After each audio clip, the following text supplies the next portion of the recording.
Mobley Comics Audio presents 20,000 Leagues into Madness. Created by Brian Del Rio. Based on the works of Jules Verne and H.P. Lovecraft.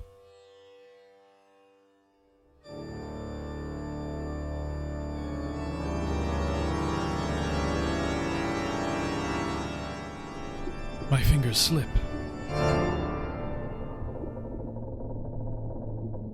My hands are shaking as I recall that first traumatic encounter with the company. Dakkar. How many decades had it been since anyone had called me that name? Yet though my hair was now short, and I wore a crisp blue uniform of a distinctly Western design, I knew that the small boy in the patco was still somewhere within. It occurred to me that I often thought in Hindi, though I often did not realize it. Mujhe lagta hai isliye main hoon. I think, therefore I am. Yes, but now my command of the Queen's English was better than even those buffoons who had accosted me that day. My eyes drift like the bioluminescent plankton that sparkle as the salon window moves past them. I stand to my feet, approaching one of the many paintings in the museum that was the salon. Jesus Christ peers into the heavens, a white dove alighting on him, as John the Baptist pours water onto his head in the act of baptism. Water is life. Water is death. I liked the Christian's Christ. A man who claimed no belonging to the world, a man who spoke of a new age, a new world, where rich and poor, where people of every race and language lived equally. I stare out the portal as a valley of white sand passes beneath the Nautilus. The company would conquer this world too, if it could.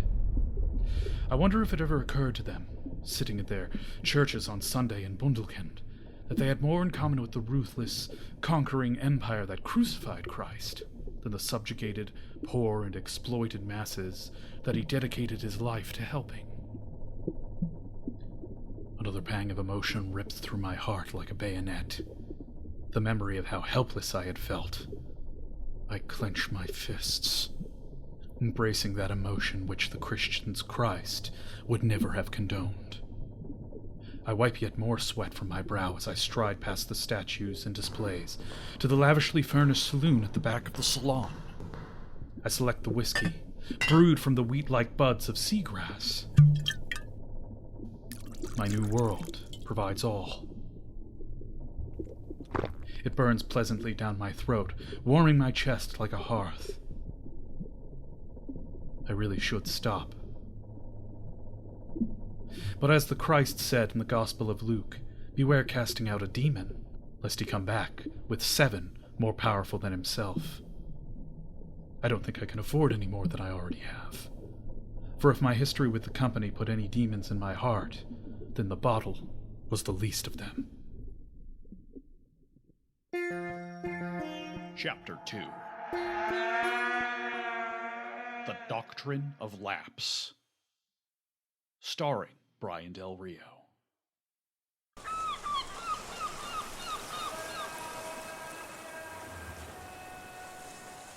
One of the soldiers shrugs his musket from his shoulder, pointing it at me as I emerge from the water. He laughs at the terror it inspires in me, the ugly grin beneath his bushy moustache, missing a tooth. What have we got here? A junior pirate in training? My lip begins to quiver, the sharp bayonet hovering before my nose. Pirate? No, sir. I was just diving for pearls. The hell is wrong with you, Jonesy? The gentle's just a lad. The soldier beside him sets a hand on the barrel of the musket, easing it from my face. The one called Jonesy jerks his elbow from the other man's hand, scowling at him. Oi, Jasper.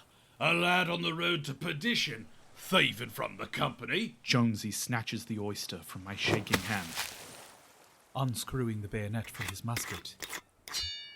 He wedges it into the seam where the mollusk opens. His hand slips, the blade drawing blood. He juggles the oyster for a moment before catching it, then hisses through his teeth as he looks at the red blood streaming down to his red sleeve, licking the blood like an animal. He then goes back to work on the oyster. At last, the shell opens, revealing the largest pearl I had ever seen. Jonesy tosses the shell aside as he holds up the pearl triumphantly to the one called Jasper. Oi, hell of a bonus, don't you think? He slips the pearl into a velvet drawstring pouch, tying it to his belt as he turns back to me. You have to have a license to go pearling in these waters, and to not give the company its cut. That's thieving, it is.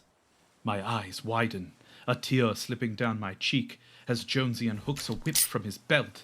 Though the British had banned the use of flogging within their own ranks some time ago, they felt its violence an appropriate form of correction for my people. Slavery had been vanquished from the empire nearly a decade before, but the sentiment that different-coloured bodies should be treated differently remained. Sirs, you heard what Brigadier Innsmouth said. No law breaking is ever to go unpunished. Spare the rod, spoil the child. Gotta teach these Gentoo heathens good Christian values, we do. My heart stopped at the mention of the notorious British officer's name. Brigadier Lachlan Innsmouth. Innsmouth had fought in the Anglo-Afghan War. He had been captured by rebels and held prisoner in a cave, enduring months of torture at the hands of his captors. Just the rumors of what those angry rebels had done to him could send a shiver up your spine. Whatever had happened, this was all anyone knew for certain. A man had entered that cave, but what came out was a monster. The cruelty of Lachlan Innsmouth in governing Kolkata was well known throughout the princedoms. But I had not heard that the Governor-General Had appointed him to a position of power in Shanxi. I swallow as the soldier approaches me with the whip. I look to the one called Jasper, pleading with my eyes. Pressing his lips into a thin white line, he turns his face from me. No more than 3, Jonesy. Make it fast. Jonesy seizes my arm, walking me toward a large flat rock. He throws me across it. There's an abandoned rowboat on the shore to my right, draped in an old fishing net. I count the openings in an attempt to distract myself. Lay still, lad. Cold sweat pours from my brow. I had seen such a whip used on a horse before, the way it cut into flesh. I wasn't sure I could survive 3 hits, small as I was. Overcome with terror, I jump from the rock and fall to my knees before him, trembling hands in front of my face. "Please, sir, I won't do it again. Have mercy. I'm the Maharaja's son. I'll give you whatever you want. Rupees, jewels. Just don't kill me." Jonesy stiffens as though struck, his eyes widening. He looks back at Jasper, who has turned back to both of us with an equally slack-jawed expression. Are you taking a piss? You're really Mumbarak Tawar Singh's lad. I rattle my head in agreement, bombing tears from my eyes. Oi, I thought Nazib was cracked. No, Nazib is my older brother. I am Dakkar Talwar Singh. Jasper perks with interest. He takes 3 large strides toward me. Anyone know you're out here, lad? I shake my head. The look that darkens Jasper's features make the hairs on the back of my neck stand up on end. He looks over both shoulders, toward the chipped old rowboat, which I could have sworn had a net on it earlier. There are no people on the nearby docks. We are alone. I am alone. Dangerous job, Perlin. Jonesy, grab his feet. I'll grab his arms. We'll take him to the shallows and hold him out until he stops breathing. Let him find him floating by the docks. Jonesy appears shocked. You know I'm still in the process of healing the last time. Company's bound to send me packing if I'm brought up on another charge of murder. No, Jonesy. The company won't send you packing. Help me snuff his candle, and you're sure to get a fat promotion. Do you know what the Doctrine of Lapse is? Jonesy shakes his head dumbly. If the Maharaja doesn't have a male heir capable of inheriting Bundelkund, then Bundelkund becomes the property of the East India Company. Daki here's older brother is already unfit, given he's as mad as a hatter. So if the older brother's mad, and the younger brother drowns in a tragic pearling accident... Christ alive, Jazz. I thought you didn't want me to handle that. Jasper shrugs. I don't. But money is money.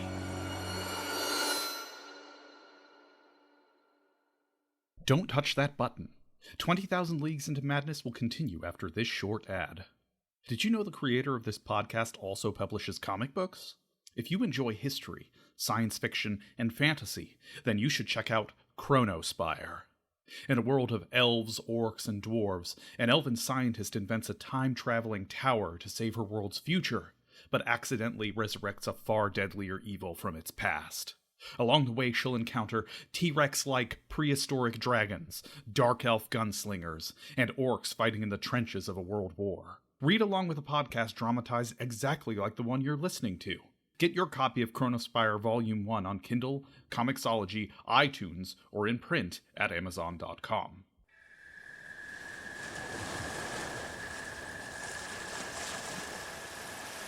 The devotees of the primal Lord God are beyond hate and vengeance. I think of the words of the Guru Nanak as my small heart pounds in my small chest. The sun is setting as the 2 East India Company soldiers carry me from the beach and toward the rocks, the place which is to be my watery grave. In the end, water destroys all. Jonesy grasps my ankles, while Jasper holds my wrists. I had stopped struggling, limp as a rolled carpet. What was the point? I was a small boy, not strong enough to overcome 2 burly soldiers. I gaze out over the docks towards Shanxi as they carry me. At the box-like silhouettes of its many buildings, pierced here and there by bulbous spires. Above them all, the pointed domes of the palace in which I had grown up. My heart twists with regret, my eyes blurring with sorrow. I will never see it again. Nor my brother, nor my mother, nor my father. Never again.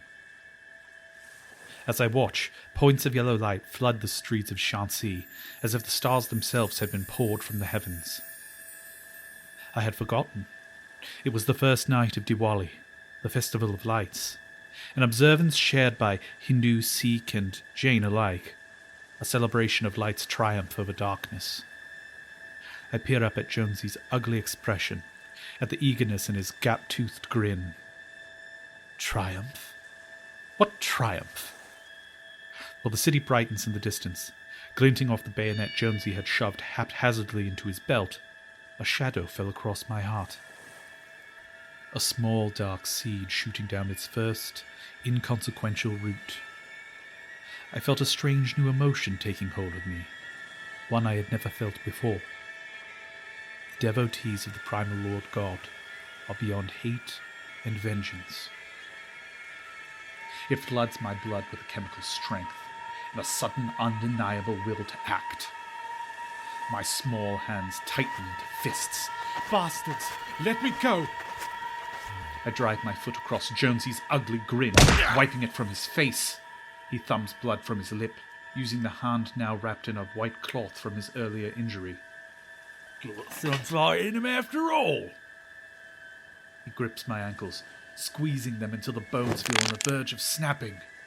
Their boots splash as they enter the water, behind the secluded rock. Jasper looks down into my eyes, his face appearing upside down from my perspective. Nothing personal, lad. I blink in shock. Nothing personal. Nothing personal. The devotees of the primal Lord God are beyond hate. I feel the dark seed sprout another root deeper into my heart. All of your company are thieves and murderers, taking what you didn't produce, killing whoever stands in the way. May God damn you! May God damn you all!